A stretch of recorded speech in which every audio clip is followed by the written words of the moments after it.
지루해도 시청하면 늘어가는 코인 경제 지식 출발! 안녕하세요, 찰리브라입니다.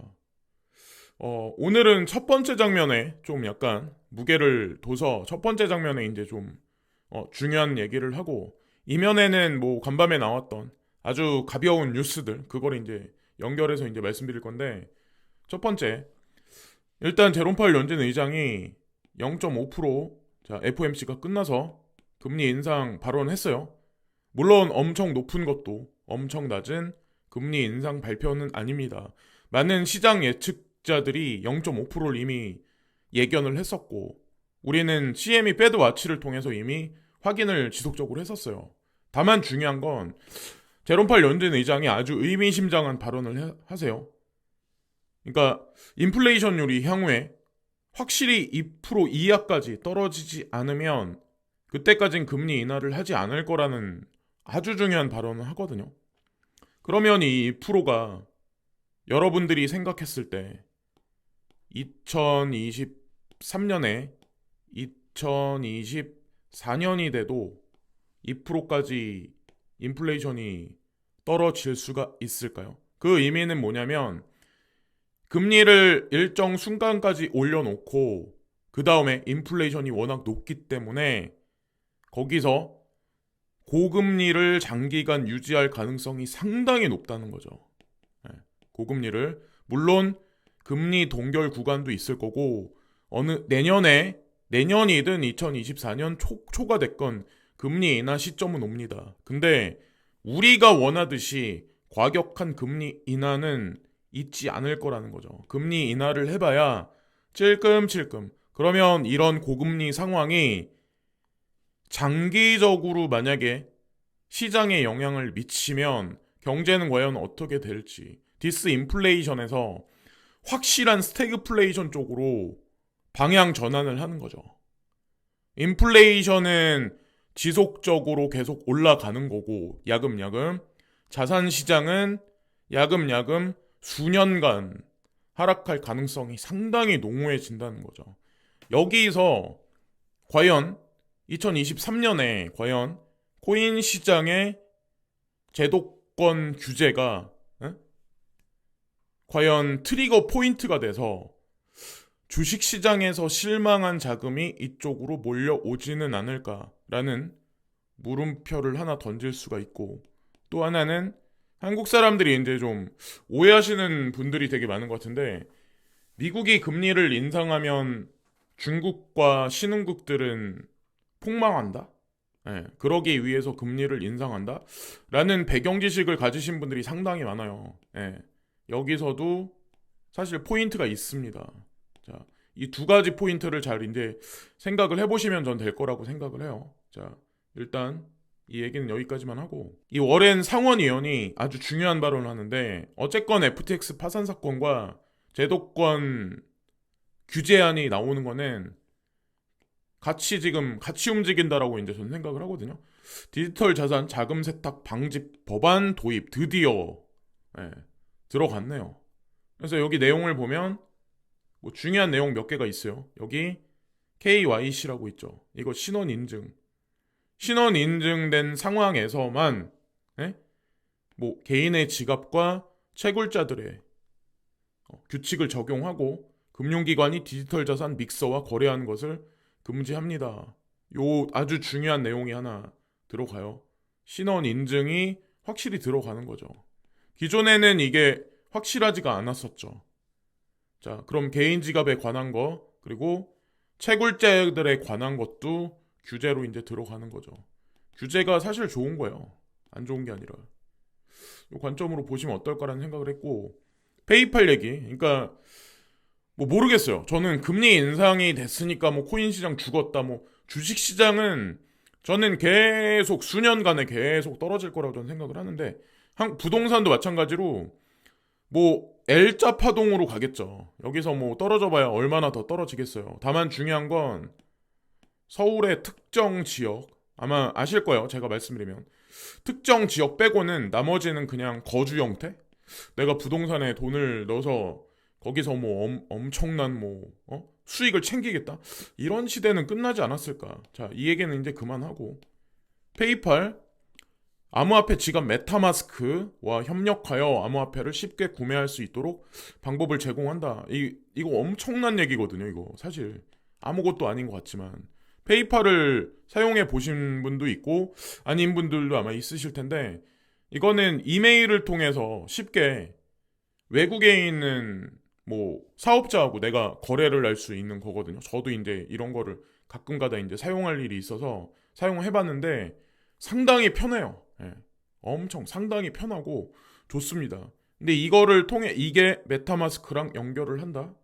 자, 아주 의미심장한 얘기고, 제가 이제 설명을 드려보자면 페이팔에서는 지금 이제 쓸 수 있는 게 비트코인 있고 비트코인 캐시 있고 이더리움 있고 라이트코인, 그리고 여러분들 잘 아시는 스테이블 코인 몇몇 개가 있어요. 스테이블 코인 제가 알기로 세 가지인가 있는 걸로 알고 있어요. USDC, USDT, 그리고 하나는 팍소스인가? 예. 그 세 가지인데 스테이블 코인만 이제 사용할 수가 있는데 메타마스크가 여기 연결된다. 예를 들어서 메타마스크에는 여기 ERC20하고 관련되어 있는 알트코인들을 여기다가 보관할 수가 있거든요. 그리고 메타마스크는 또 NFT하고, 자, 그리고 디파이하고 또 연관돼 있어요. 그러니까 메타마스크를 사람들이 많이 쓰는 이유가 NFT 관련해서, 디파이 관련해서 실행하기 위해서 이거를 사용하는 거거든요. 그러면 만약에 페이팔이 메타마스크랑 연결된다는 얘기는 향후에 더 많은 알트코인들이 페이팔을 통해서 거래될 수 있다는 얘기고, 페이팔은 더 나아가서 NFT와 디파이에 관한 것도 영역을 확장할 수 있다는 거를 우회적으로 이 기사가 얘기를 해주는 거거든요. 그런 관점에서 좀 보시면, 제가 느꼈을 때는 아주 의미심장한 얘기였고, 요즘에 이제 바이낸스 얘기가 상당히 많아요. 와, 바이낸스까지 믿었는데 FTX에 막 지금 코인베이스 어쩌고저쩌고 DCG 최후의 보루인 뭐 DCG에 관한 것도 뭐 시간이 아직 좀 더 있어야 되죠. 다들 아마 그 구간은 아마 아실 거고 언제인지. 지금 바이낸스까지. 근데 바이낸스를 제가 보니까 미국의 어떤 한 정치인이 중국 정부가 배후 세력이다, 비호 세력이다 이런 발언을 했어요. 근데 거기에도 사실 여러 가지 힌트가 있고, 중요한 건 우리는 잘 이런 거를 잘 이제 인지를 못하는 분들이 있는데, 카카오는 중국하고 전혀 관련이 없을까요? 그러니까 위챗도 상당히 많이 사용을 하거든요. 중국 사람들 외에도. 근데 라인도 상당히 많이 사용을 해요. 이런 게 과연 어디랑 다 관련이 있을까? 그러니까 우리는 알게 모르게 카카오 페이를 통해서 거기서 돈 융통 받아서 대출 받아서 쓰시는 분들 있잖아요. 그 돈이 과연 어디서 나온 자금일까요?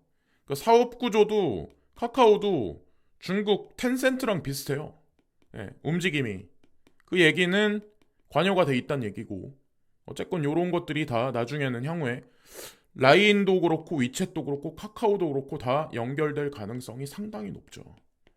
특히나 이제 동아시아에서는 경제 벨트가 만약에 완성이 되면 이게 아마 구현이 될 거고, 그리고 여기 보면 이제 사족을 더 붙여서 금리에 관해서는 지속적인 비율 인상이 적절할 가능성이 높습니다. 이런 발언을 했고, 2023년에 5.1%까지, 그러니까 더 올려놨죠. 그래서 내년에도 0.5%더 인상할 수도 있어. 사실 이것 때문에 어떻게 될지 모르죠. 이것 때문에 사실 이도저도 아닌 지금 상황인 거고, 2024년이 돼봐야 4.1%로 비율을 보여줍니다.